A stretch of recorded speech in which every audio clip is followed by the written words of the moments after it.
आमर YouTube channel विद्या शिक्षा ओडिया को स्वागत।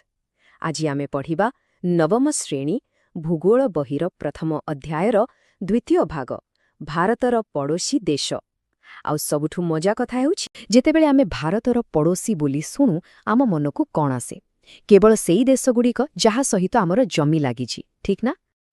किंतु कथाटा सेमती नुहे। आउ एईटा ही हेउछि आजि आम आलोचनार मूल कथा। भारतर पड़ोशीमानंकु पूरापूरी बुझिबाकु हेले आमकु दुईटी दिगकु देखिबाकु पड़िबो।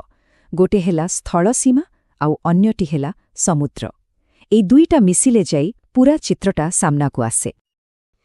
तेबे चालंतु प्रथमे आमर स्थल सीमा विषय कथा हेबा। देखिबा एही सीमारे क्यों क्यों देश सबु अछंती।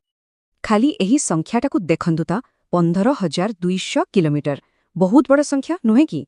एइटा हेउछि भारतर समुदाय स्थल सीमार लंब। आउ एत्ते लंबा सीमा एहा केवल गोटे लाइन नुहे, एहा हेउछि संपर्क एवं आदान प्रदानर एक विशाल क्षेत्र। अच्छा, तेबे चालंतु एहाको टिके भल्ल भाबरे देखिबा। जदि आमे उत्तर पश्चिम दिगोको देखिबा तेबे सेठी अछि पाकिस्तान। तापरे उत्तर दिगोको गले आमे पाइबा चीन, नेपाल आउ भूटान। आउ पूरा पूर्वकु गले सेठी आमर सीमा लागिछि बांग्लादेश एवं म्यांमार सहित। ठीक अछि, आमे स्थलभाग कथा तो जानिले। एबे चालंतु आम दृष्टिकु समुद्र आड़कु नेइजिबा, कारण आमे जेमिति कहिले भारतर पड़ोसी संपर्क केवल स्थलरे सरी जाई नाही। आउ एइटा देखंतु 7,500 किलोमीटर भी अधिक। एइटा हेउछि आमर उपकूलर लंब, जेउथिरे आमर सबु द्वीपपुंज भी सामिल अछि।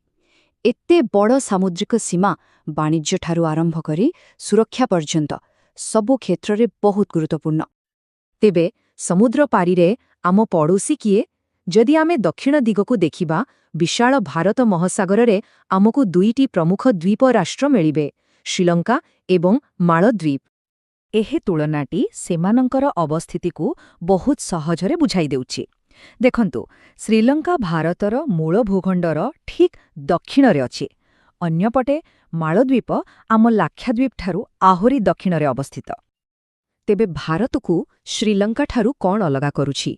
एहा हेउछि पख प्रणाली नामक एक संकीर्ण जलपथ। एहा एक बहुत गुरुत्वपूर्ण भौगोलिक अंचल जहा आम दुई देशकु कहिबाकु गले अलगा करे। किंतु कहानी एत्तिकेरे सरिनी।